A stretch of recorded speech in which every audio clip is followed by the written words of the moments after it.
We are Sarájanée and Annacrizelda, and this is Everything and No Less, the podcast where your favorite long-distance best friends talk about everything, from women's sports to Marvel movies to things we love, things we hate, and everything in between. Welcome!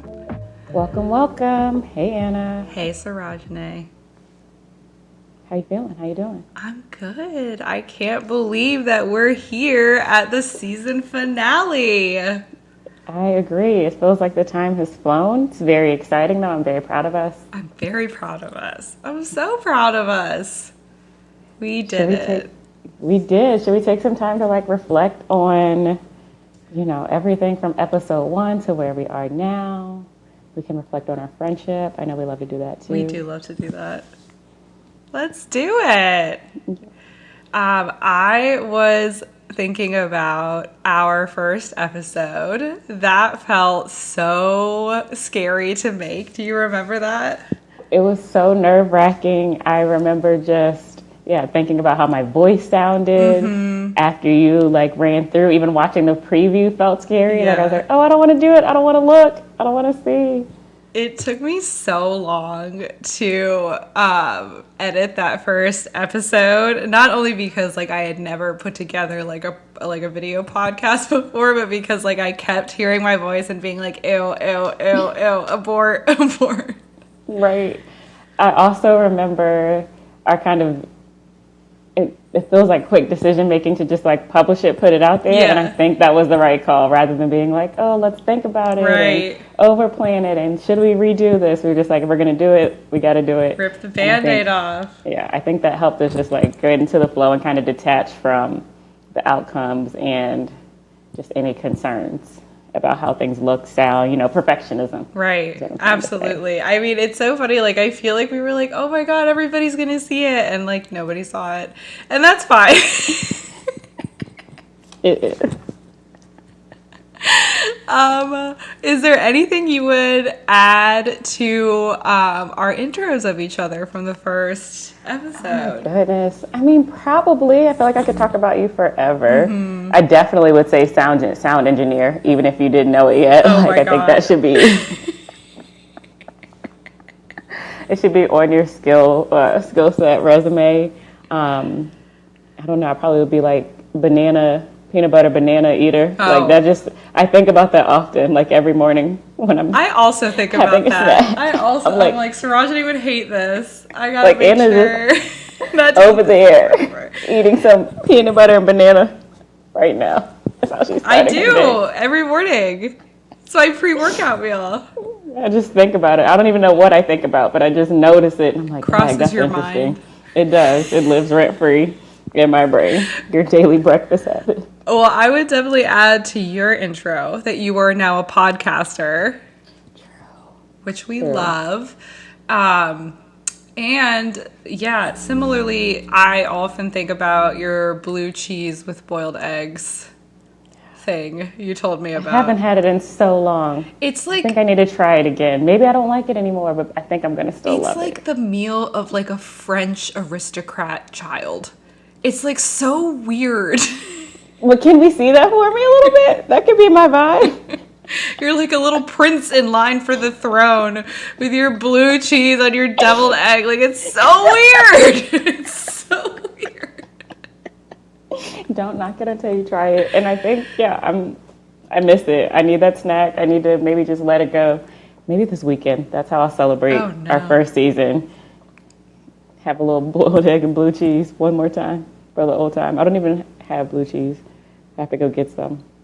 Maybe a single slice. Go to Whole Foods. Be hey, can you cut me off just this much blue cheese? It's so gross. It's not. It's so no. I hate blue cheese. Even looking at it fills me with disgust. Disdain. Did I ever tell you that my brother spent a little bit of time working at Kroger as the cheese advisor? The person. I cannot see that at all. And so anytime he's with us and we go to the grocery store, he continues to advise us on cheese. As he should. Lifelong skills. It's an amazing and such a random skill. Mm-hmm. And I love that for him. But I wonder what he would think about your blue cheese and deviled egg. Yes, that's how we'll kick off the next season. You're going to follow up. That'll be our connective tissue. What does Alex think of Sarájanée snack? I cannot ever try that. I know myself. I can't. Okay, would you rather try that snack or sit through a 45-minute book club? I mean, knowing the kind of book clubs that I am averse to, they're serving that. Okay, and that I cannot abide. Oh my God. Hater of book clubs. Add it to my intro. Yes, I'm adding that there. You're standing by it. I do. I stand by it. I stand by it. Oh my gosh. Very, very fair. Would you say, like, do you feel like we've had any big changes in our, like, approach or thinking, any parts of the podcasting experience from episode 1 till now? So I do feel like, I think you touched on this, like, I feel like I was so self-conscious in the first couple episodes. I'm like thinking about like what I'm saying and how I'm saying it and how it's going to sound when the podcast is released. Like it's too much metacognition happening. And I really feel like you and I, especially as like, you know, the person who like edits it, like I feel like you and I have really gotten into a much better flow in terms of speaking and being more natural, and like I just think that all around we've gotten better. Definitely settled in. I feel that resonates a lot. I feel like what hasn't changed and is important though is like our approach to it, right? Whether it's like one of us is needing to push a recording session, go a little later, like very much be remembering and reminding each other that this is ours. It doesn't have to be any particular way. It's not on anybody else's timetable. And I think that's just been grounding and like, hey, we're asking for what we need. Yeah. We're able to give it to each other. And I think that's added to my like experience with this too, right? Like, oh, this is nice. This is how we should be able to move through the world. Things change. Whether you have like a bona fide reason or just that day you're like, you know what, I thought I was going to be able to do this. It's too much. I need a moment. And that's been, like I said, affirming. Right. It's our show, after all. It's our show. Welcome to our show. That does remind me, we've gotten a couple listener notes a few times, mainly from my brother, who's like, hey, when is Anna dropping the pod? Tell Anna to drop the pod. And I'm like, okay, relax. We know it's usually Thursdays at 9. It's 11 a.m. Okay, you've got to relax. Shout out to Quinn. I do appreciate that. Yeah, I'm like, I appreciate the folks that are sticking with us and have ridden this journey with us. Ridden, and her coming back week after week. Come on this journey with us. Yeah, I love it. Do you have any favorite like listener comments, thoughts, or feedback? I will say that my husband listens to the podcast in the room next to me, and sometimes I feel like when I have shared something about him that maybe he preferred I didn't share, I'll hear him say, "Hey!" So that's a real-time listener note. I love that. Similarly, I think even my first episode, Aiden was like, y'all almost went the whole time without bringing this up. And then, like, well, you're welcome. You're top of mind. You are. Do you have any other favorite listener notes? I definitely actually enjoyed getting feedback on what's the whitest thing about me. That made me really chuckle and just was like a running thread for like a week, like, ooh, that might be a white thing about me. Okay, I get it. I see it now. And then some of the comments on I Remember the Titans episode. Like, that movie is beloved, and I think that is good for the culture. Oh, I love that. I think in terms of my favorite episodes, I mean, every episode is my favorite, but our Remember the Titans episode was so good. That was so much fun. From rewatching it to the questions that we got to pose, like... I think about you and PD being high school sweethearts often. Oh, PD, my crash out king. Crash out king. That's very good. It's so good. Speaking of, I think one of my favorite segments is when we added the crash out corner. I enjoy that. I love that space. It's beautiful. It's a beautiful space. Oh yeah, and we had Sarah on, and she was talking about crashing out over the price of life music. Yes. So valid. It's just a good reminder. We all have reason. There are a lot of reasons to be crashing out right now. We got to make that space, hold that space for each other. We do. We do. Find some commonalities in that. Like, yeah, you're right. Why are we paying that much?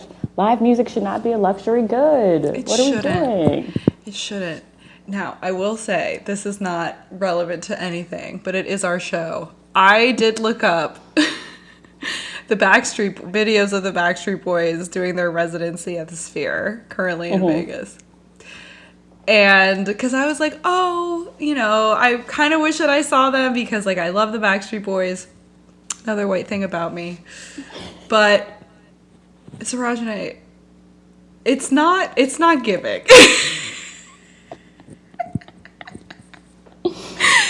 It's not giving. It's like their dance moves are like, okay, I don't know if this was like a thing only in the like Asian American community, but like when we were growing up, like little gangs of boys would be doing like the NSYNC and Backstreet Boys like choreography. I don't know if that was a thing for Black people, but like Asian people were really doing that. Like they would do it at family parties. They would have matching outfits and they would do the choreography. And the choreography that these little children were doing is the same as what the Backstreet Boys are currently doing. And I was gonna say, like the choreography was probably a little stiff then, like it was very like right?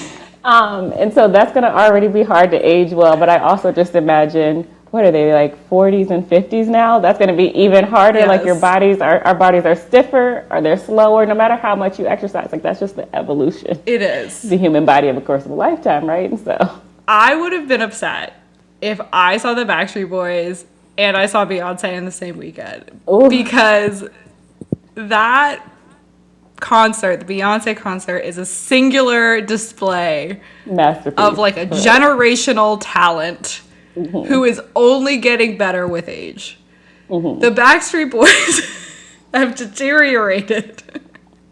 One of them, when we were young, one of them was 40. Like, I remember... Oh, they were already... One of them was already 40. So he's like 60, which... Shout out to him. Like... Yes, but also, relax. Sit down. It's okay. Anyway, don't go see the Backstreet Boys.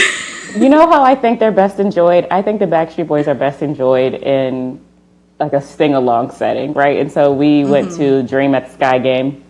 And they have a third or fourth quarter karaoke moment. And they did Backstreet Boys' I Want It That Way. I don't know if that's the name of the song. But it was so fun. I also had the thought, I was like, oh, I know every single, like, word, lyric, ad-lib, all the pauses, all of it. Might be a white thing about me. But that was a good way to enjoy the Backstreet Boys today, I think, right? If somehow, I don't know if they're on TikTok, they were like 10-year-olds that knew all of the words as they were flashing or moving the camera around the arena. But I was like, this is nice. This is a fun memory.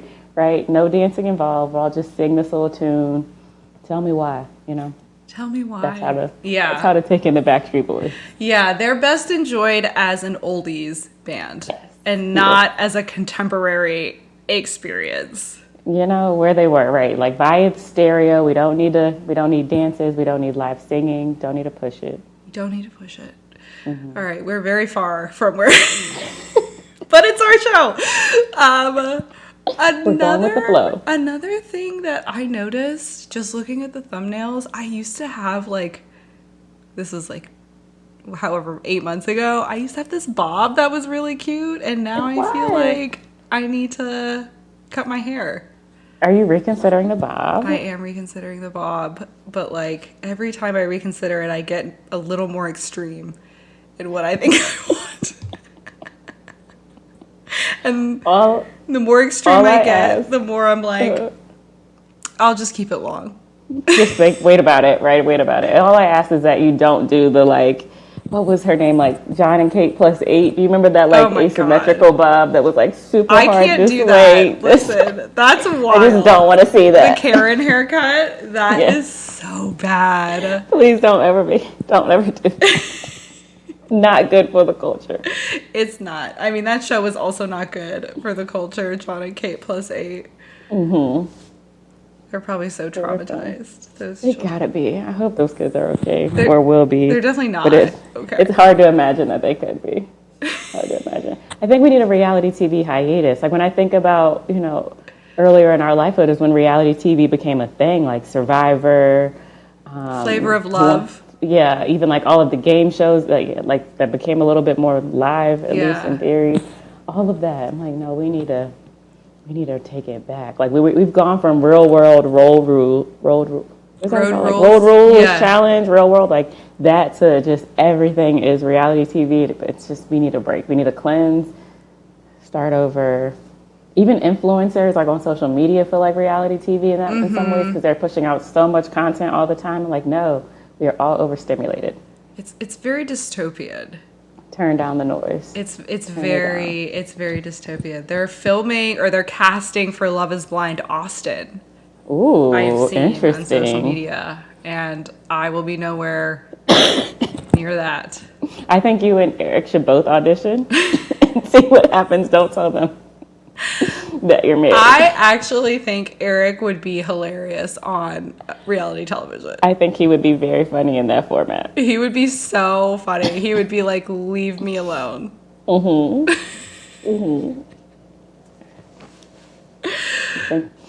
I love that. Did you know that that show, The Challenge, it's still on? Like, it's it's been like 30 years or something. What are the challenges? What are they challenging What are now? the challenges? How are they coming up with it? Have you not overcome all of the challenges? Right. It's similar or got to be connected to the constant remakes that we're seeing, right? Like everything is a redo or revisioning a live action. I'm like, we need new ideas, new content, new creators. You've got to be more expansive than this, right? Like rather than just trying to stick to like, oh, this worked for a little while, so let's just keep doing it to try to make profits or something. I don't know. Freshen it up. Freshen it up. Do you have anything that you have seen change about yourself between episode 1 and episode 20? What's it change? I mean, I think, like you said, just less self-consciousness, like even thinking like, oh, what am I going to wear? How is it going to look? And mostly just being like, okay, am I going to be comfortable? Is there something that like communicates a mood that I'm in that I want to share, right? Rather than like basically being more concerned with my own feelings rather than like, oh, how is it going to look? What are others going to think about it? Which is nice. Which is nice. It is nice.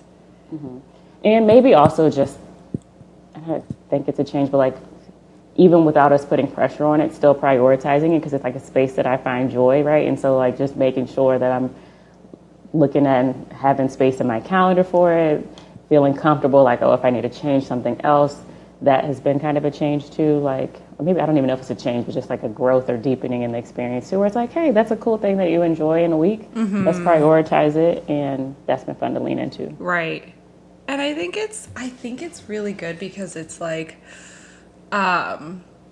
it's joy, but it's like non-monetized joy. Yes. It's like, it's you're scheduling and making time for joy, but it's not like joy that is instrumental to something else. And I think that is like, especially in the world of like content creation, right? Like I feel like there's always this eye towards like, okay, well, how are you going to monetize it? Are you ever going to be able to monetize it? And I think that for us, it's like we aren't necessarily thinking about that. Now, Canada Dry, if you're out there, make the line ring. We're here. It's very refreshing to be able to just make something, actually, for the sake of making something, making something with your best friend. Right. I completely agree. And even our ginger ale like sponsorship, it's not even tied to just money or us trying to earn. We just want more of our favorite beverage, one of our favorite beverages. We do. Which feels like a different type of exchange. It is. But I agree, and just really just getting to practice leaning into detaching from the outcomes, right? From other people's opinions, experiences, and then, this idea that success has to look one way, right? Like, I appreciate that we've never been like, oh, we've got to have 500 listeners, or we've got to try to reach this market. We've got to do it a way that other people are doing it, let alone thinking about like money or those kind of incentives. So that's cool. It's very cool. Pat us on the back. I know. Look at us. We're so cool. We're so cool. It's our show. If you don't like it, that's fine. That's you don't have to agree. I hope that everybody has moments where they can be like, hey, I'm cool. Or with their friends, be like, we're cool. Everybody deserves that. So everybody deserves you don't have that. it, go get it. Go find it. Yeah. This podcast does make me feel very cool. Love that for us. Love it. Love it, love it. So, of course, given the theme, we talk about friendship, or we've had multiple layered conversations about friendship. And in thinking about, our process doing this together, is there something, we already touched a little bit on this, but is there something else that you've learned about me that you're still thinking about, or that, you're like, oh, I'm surprised I didn't know that before, that's interesting, anything like that? Well, the thing that is top of mind for me right now is the Nickelback reveal from episode 19. Fair enough. Oh my god. Nickelback was playing in the gym. I was like, Sarájanée would like this.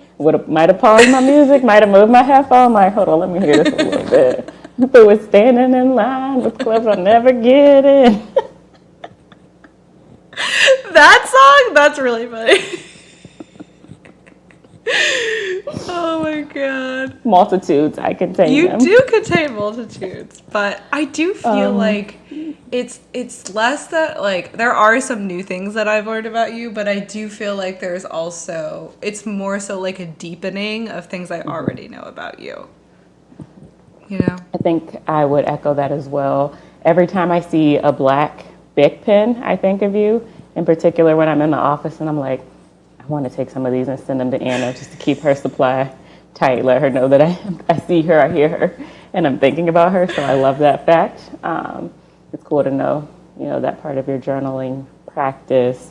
And related to music, I knew that you were a Bon Iver fan, but I also just am thinking about you listening to the same or watching the same concert on YouTube on the loop to get your live music fix. And that's funny to me. It's so sad. It's like from 2016. That's commitment. It's fine. I do feel like I like watching his presence on social media. Like he's treating his new album as if it weren't a music album, but as if it were a modern art piece, which the way that he tours it is he talks about it. And that's fine. However, I'm very disturbed by it because I just want to go to the concert. It's fine. Maybe he's going to have like an art museum type setup and he's going to give y'all a weekend. Come check out the art live in person. You got 3 show options. You're going to probably have to go to Minneapolis since he's connected to Minnesota now. But maybe that's coming. Maybe it's coming.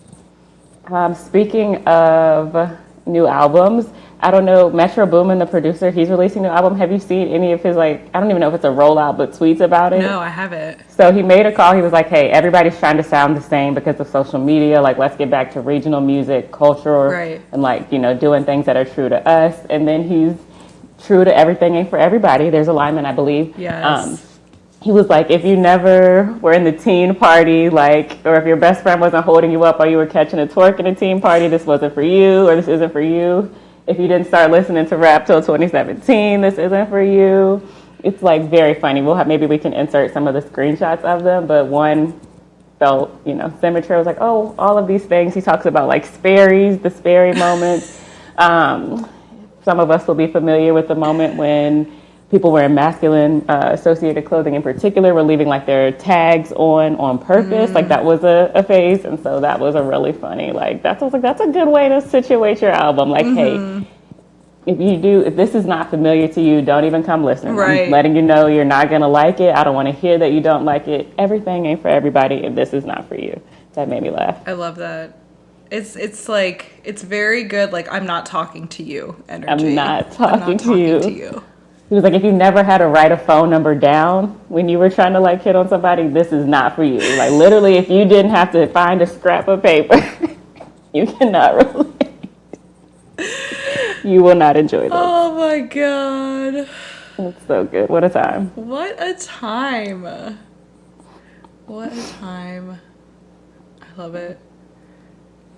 I also often think about your pulled meat aversion. It is, as I've said before, my Roman Empire. Whenever I come across meat that is pulled, I'm like, she'd hate this. Or if I think about a food that is maybe could be considered shredded meat, such as tuna salad, I think, is it borderline? Would she like it? Yeah. Tuna salad does not speak to me generally, so okay. I'm not going to be able to test that out. I will say, I think sharing that on the pod has freed me to share it more publicly. Like, as you know, I kind of just was keeping that to myself and avoiding pulled meats for most of my adulthood. And then a couple of years ago, I told you and Eric about it, and I was like, I'm just going to start standing in it. And I think putting it out there on the pod, I mentioned it at work one time. People were planning meals, and they were like, oh, should we get brisket? Should we do the pulled chicken option? And I was like, I'm going to need another because I don't want anything to do with string meat. So it's helping me, self-actualize and stand in my truth. I don't want it. I love that. I love that for you. Mm-hmm. I've never heard that food preference. Like, it's either like an aversion to meat wholesale, but it's never like just the form of meat after it's cooked. It's very interesting. Don't rake through it. I don't need you over there raking through it. Just give me the chicken breast or the chicken fresh off the grill. I'm going to stop you right there. Hand that to me whole. Don't bring no comb in my kitchen. What are you doing? Oh my God, that's so funny. Told you about that time we were, Aiden and I, and maybe we were taking his grandmother to City Barbecue, a restaurant in Durham. And I mean, they kind of have a somewhat open kitchen. Mm-hmm. And I think like behind the register is where they do pull the meat. I think, it's supposed to, if you're into that, it's going to be like, ooh, look, it's fresh. They're putting it over there, putting it out. We walked in. That was the first thing I saw. I was like, oh, I'm about to lose my appetite. I can't believe he's over there just raking through that whole chicken fresh off the grill. Like, everybody else is super excited. Like, yes, so good, smells so good. And I'm like, y'all are all disturbed. How is that appealing to you? The verb? Just going, 2 hands going. The verb raking is very evocative in this set of descriptions, and like I don't mind pulled meat, but the way you're describing it, I can really feel the depth of your aversion. Like I can. Am I wrong? Is it inaccurate? It's not inaccurate. It is like it's so funny. Like I'm neutral towards pulled meat, but like I do feel like the action of raking is a little bit. Does not sound good. It's aggressive. It's like, it's quite a thing to do. It is aggressive, and I'm just saying, nobody is out there like daintily pulling meat, right? Like that's not how it's happening. Like string cheese, I think that's worse. Why are you... Right. Creating extra labor, extra contact points. Mm-mm. Oh my God, that is so funny. That's so good. It's so good. So real. Yeah, I actually think it's like amazing that we have our own little show where we can have a platform to tell the world our beliefs and stand on them. Little secrets. Our little secrets.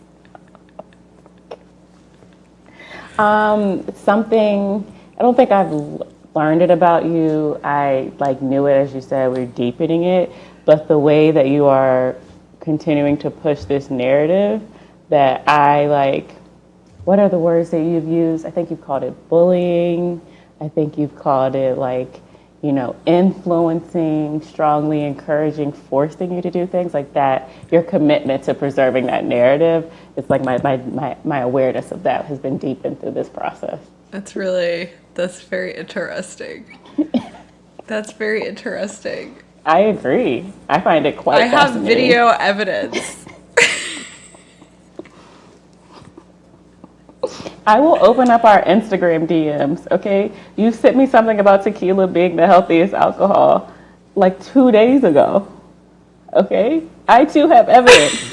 Counter narrative. Don't publish the DMs. They're going to cancel that. Don't publish them. Things I stand by are DMs, okay? Publish them, and I'm running off into the ocean or that small house that they publish that's on this remote Japanese island where you can go and nobody can reach you. What? Publish them, and then I'm going there. That? What is that?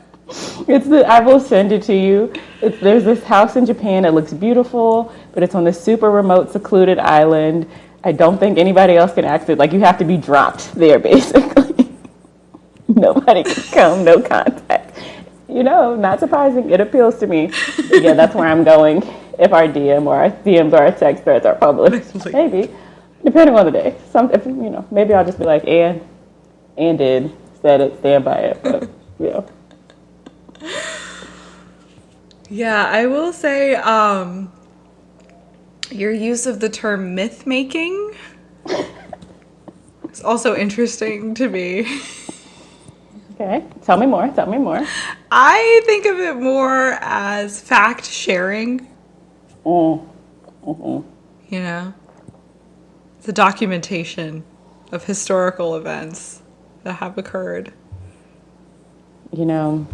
I firmly believe in valuing the lived experiences of others and holding the skill, nurturing the skill to hold multiple truths. And that's what we will have to do here, okay? Okay. We will hold our multiple truths. This is when we need to insert the clip I sent you where they had Paige Beckers and Caitlin Chin square up, because I do think that says something about a number that represents a number of things about our friendship. I probably am a little bit more aggressive. If we are ever approached in a fight, I do think you're going to be like, yeah, you're running. And I'm going to be like, no, we're fighting. No, you're you gotta run. Sarájanée, we have to.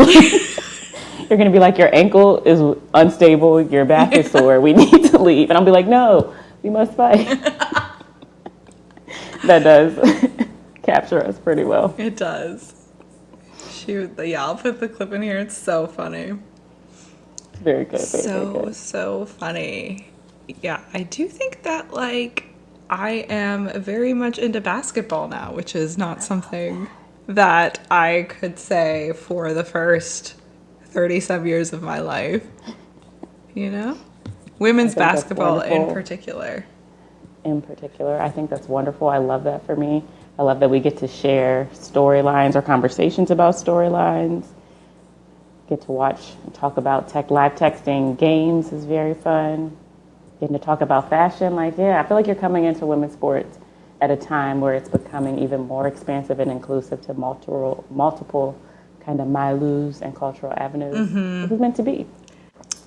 Is there anything you want to correct the record on, expand the record on that we've talked about this season?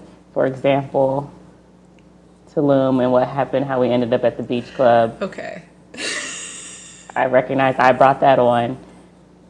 I have my version of the truth, as we just discussed. But if you want to add your multiple truth now, we could do that. I did not want to end up at the beach club. Listeners, I did not want to end up there. I even brought my book, which is not something you would bring to a beach club. But we had to go there. That's what the man said. That's what the lovely Airbnb host said. Well, we cannot take you to the public park. We must take you to the beach club. That is very fair. Yeah. I mean, it's so funny. So we went to Tulum right before we filmed episode 1. And now, after the season ends, we are about to head to Miami. So it's been a nice book ending. I love that. We're going to have little birthday bookends. That's kind of cool. Birthday bookends. That's very cool. So maybe season 2, we think about we get to dig into some travel stuff, traveling with friends reflections. Mm-hmm. That could be a fun little teaser that'll be coming at us. I like that. Yeah, I really loved the friendship topics that we've covered. I think that it's really nice to be able to see something on social media or hear something or read something and then be able to dissect it with you on the podcast. I think that's been really, really valuable. I agree. And just, thinking about the moment that we're in, I think maybe there's never a time when there's not a lot going on in the world, but we are in a moment where I think authentic connection means a lot. And so being able to reflect on that and think about how that's changed even just, in the time that we've known each other for each other, but also with our other relationships, and just thinking about what are the connections, what are the communities we want to be investing in this moment, mm-hmm. has been helpful and meant to very meaningful for me, right? Kind of that reflection piece, that reflective time. Absolutely. Very cool. So before we wrap our season finale, I think we should do a recurring segment, kind of connected or continuing these reflections. One that was this, I don't know if it was in our first episode. It might have been. It was definitely first or second. It was the first, yeah. Stand By It or Not. I think in that one we talked about some of our 2000s fashion choices. Long live infinity scarves, not. Bring it back. And so I would love to hear if there's anything from the season that you want to stand by, or we can ask each other if that's easier. Something you want to stand by, double down on, or maybe a place where you're like, hey, I've shifted. I might be a little bit more open about this. Okay. Do you stand by it or nah? Wood Harris. Always, forever and ever. Easily. Any role, any film, any TV show. Anytime, any place. Any decade, any era, I'm standing by and with Wood Harris. Love. Absolutely. I figured. Are you standing by the Hun as your Mulan crush? Have you gotten feedback about that? Have people had thoughts? People. Okay, I think people are like, ew, which is fine. It doesn't have to. It's not for everybody. This is true. But okay, I was like watching. It was on TV. I didn't watch it on purpose, but it was like the live action Mulan. Mm-hmm. All of the men that were fine in the cartoon just gone. Okay, mm-hmm. The Hun. Is the Hun even in there? Not in the same spirit as in the cartoon. You know who is also fine in Mulan, which I did not mention, is Mulan's father. Yes. Fine. Oh. Very fine cartoon man. Mature, wise, old cartoon man. Yeah. He's got the broad shoulders, like. So, 100%. I stand by the Hun, and I also add Mulan's father. So. Do you stand by your take that Sinners is scary? Yes. Yes. Yes. Someone asked me the other day, they were like, oh, should I watch Sinners? I'm like, it's scary. They're like, what's scary? I'm like, the first 10 seconds and then the last 30 minutes. Other than that, it's a beautiful movie. Scary or just a little unsettling? Terrifying. Like No, so scary. Oh my God. What about fashion? We've had a lot about like fashion. I think I'm standing by the like intentionally dirty white sneakers. Oh my God. You know. Don't do it. I found myself maybe, I don't think I really believed it, but you know what? If you want to dress like all of your friends, go be it. If y'all want to all be out in uniform, if that's easier in these chaotic times, right, to just know we're going to have the Lulu leggings and the crop top, you know what? Go forth and conquer. I think I can like ease up. But the dirty white sneakers, I'm standing by it. That is awful. It's and you're awful. Wrong.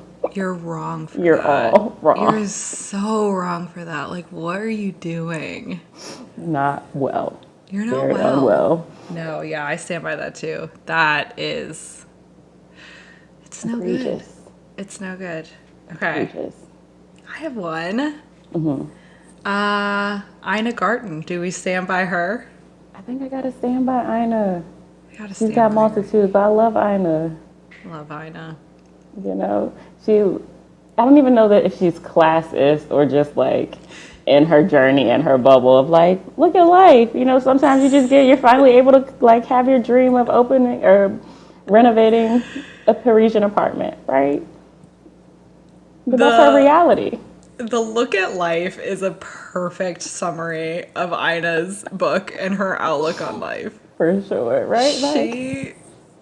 It's so funny. Like, she's like so rich.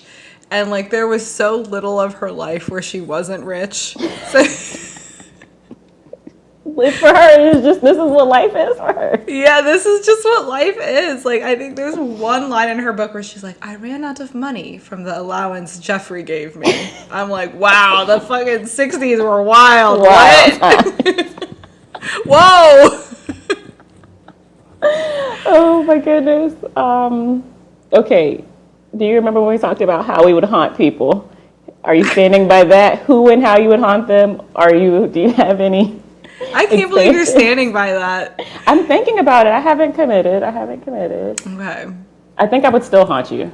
Oh. Like, you're going to remember me. I'm not leaving you alone.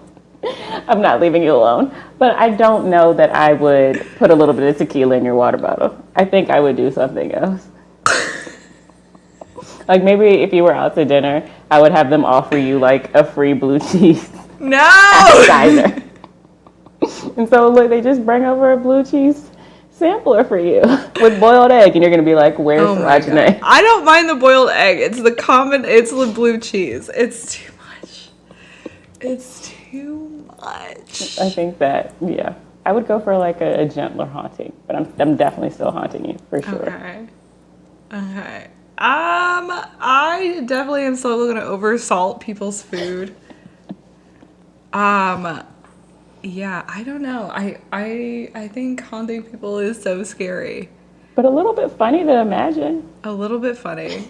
I can't believe you were going to turn up Camille's heater. I'm still doing that. That's wild. I'm still doing Camille, that. if you're listening. It's going to make it hot in here. I'm going to do that. And actually now I just added to it. Nellie's going to start playing hot in here. She's not going to be able to turn it off. Okay, not relevant, but have you ever seen Nelly on Dancing with the Stars? Mm-mm. Okay. So I don't really watch that show, but like I did watch it because I was like, what's Nelly about to do? Okay, so first week they tell Nelly, he's not bad, as you can imagine. He's like a performer. Mm-hmm. So he's like not terrible at dancing, the foxtrot. But they're like, Nelly, you cannot come on here in Jordans. You have to get dancing shoes, okay? You have to get shoes with, I think dancing shoes have like a hard bottom or something, mm-hmm. Okay. Well, first of all, the first week, Nelly only dances to himself. It's a song by Nelly. They're like, you should think about your song choice and you need to get dancing shoes. Both fair critiques on a dancing show.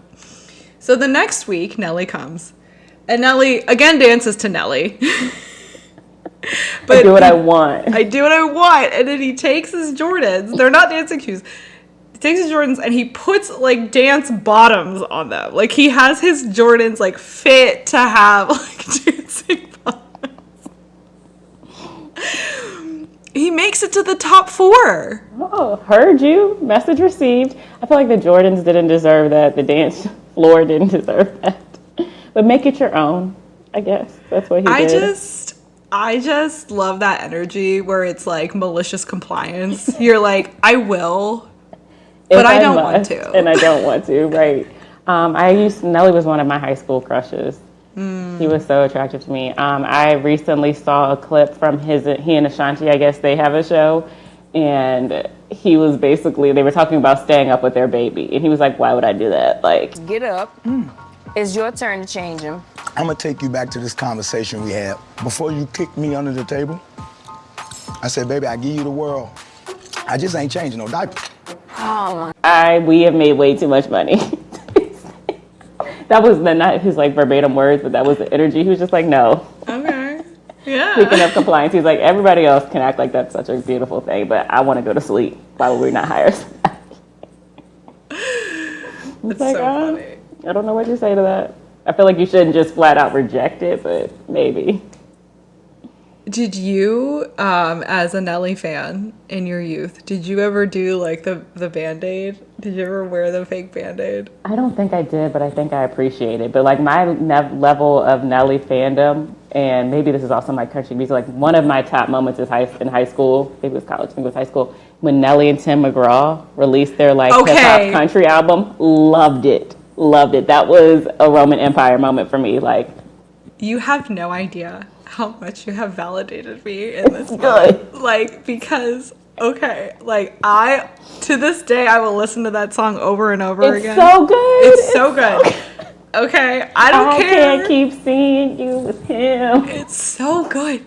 I don't care that they never even met to sing the song together. I don't care. Okay, I will play that song to this day. Same. I stand by that 100%. Stand by it. And Eric's like, you know, you're the only person in the world who listens to this. It might just be us. But we are keeping the stream going. I felt like Aiden had never heard it. He was like, I'm not listening to that when it came out. As you know, he's big into hip hop, and I was like, no, just give it a chance. Made it listen to it. And like, he listened for a minute and a half, and he just paused and was just like, this is awful. And I was like, no, you're wrong. You have no feeling. Where's your heart center? Good. Play. It's so good. It's so good. There's so much meaning in it. Oh my God. Wait, I did not know you liked that song. That's amazing. I love that song. I love that whole album. Oh my goodness. It's so good. Oh my God. Shout out to us. Shout out to us. Something else I will stand by that has been a through line for this season, us launching, and I think we've already launched it, doing it, the Be Quiet movement. Inviting people to be quiet, right? Be quiet. I stand by that 100%. And I really think it's a nice couple to the crash out corner, right? Like some of you deserve space to go on to talk, most of you. Maybe we all do. But some of you can lose the right to the crash out corner where you get to just share your views. Right. And you need to go to the Be Quiet movement. There's many of us that need to hush. Something else I stand by, which is one of my favorite moments of this season, was us taking the pod public. That was so cute. That was very sweet. I'm glad we did it. We were so worried. Sure. And we gained exactly 2 followers. Shout out to you guys. Shout out to you guys. If you're still here, we're glad. We're so glad. Welcome. Absolutely. For some reason, that made me think of summoning. Like, I guess we went public and we called some people in. But how we could summon each other, I stand by that. And what you couldn't summon me for. Yes. Nothing involving critics. I'm not going. I am not giving up, however, on being able to summon you for a book club. Okay. New life goal. Might take me years, but we will get there. Like the Clippers, you will come around. I can't be in a book club. I can't do it. I suspect that I'm too intense to be in a book club. Not true. I love talking about books with you. I think, no, I can't. I also, like, what's that meme I always send you? Like, my face doesn't have an inside voice. Like, I swear to God, like, if someone says something and I, like, think it's stupid, you're going to see it. And, like, that's not good for people. I think it's okay. We don't all have to be in agreement. I think it's okay.